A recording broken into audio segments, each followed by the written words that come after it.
Rhetorical devices, rhetorical devices, rhetorical devices, part 4. Today we discuss onomatopoeias.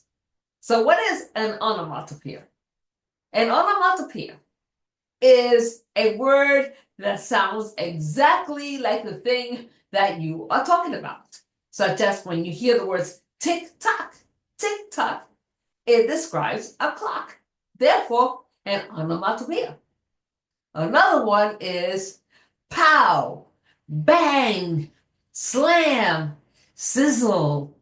Those are all onomatopoeias. In other words, they sound exactly like the thing that you are speaking about. So when you're writing your speeches, think about using onomatopoeias. I am Margarita Estrada, teaching you how to connect emotionally while generating rewards. And remember, build your arsenal, break the barriers, step up and dare to be the challenger, the initiator, and the change agent that you were meant to be. Until next time.